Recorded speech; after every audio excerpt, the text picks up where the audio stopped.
আজকে বানিয়ে নেব চিকেন মিট বল। তার জন্য আমি 200 গ্রাম মতো চিকেন ছোট ছোট কিউব করে নিয়েছি। তার মধ্যে একটা পেঁয়াজ, কয়েক কোয়া রসুন, কাঁচা লঙ্কা, টমেটো কেচাপ, সয়া সস, প্রয়োজন মতো লবণ আর ব্ল্যাক পেপার দিয়ে ভালো করে পেস্ট করে নেব।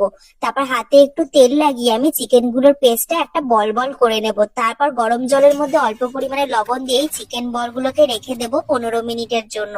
তারপর ঠান্ডা করে নিয়ে দুটো ডিম আমি ফেটিয়ে নিলাম, তার মধ্যে একটু লবণ দিয়ে, আর ওদিকে ব্রেড ক্রাম নিয়ে নিয়েছি। এবার এই ডিমগুলোর একটা ফার্স্ট কোটিং করে নেব, তারপর ব্রেড ক্রামে মাখিয়ে নিয়ে আবার আমি সেকেন্ড কোটিং করে নেব সেম প্রসেসে। এবার চাইলে তোমরা এখনো ফ্রাই করতে পারো, বা ফ্রিজে তোমরা 2 থেকে 3 ঘন্টার জন্য রেফ্রিজারেট করেও রেখে দিতে পারো, বা 2-3 দিনের জন্য রেখে দিতে পারো। তারপর এটাকে আমি গরম তেলের মধ্যে ডিপ করে একদম ফ্রাই করে নিলাম, আর প্রচন্ড ক্রাঞ্চি হয়েছিল, তোমরা শব্দটা শুনলেও বুঝতে পারবে। আর ওই যে চিকেনটা আমি সোক করেছিলাম যে জলের মধ্যে, সেই জলটা কিন্তু আমি ফেলে না দিয়ে স্যুপ বানিয়ে নিয়েছি। তো দারুণ খেতে হয়েছিল।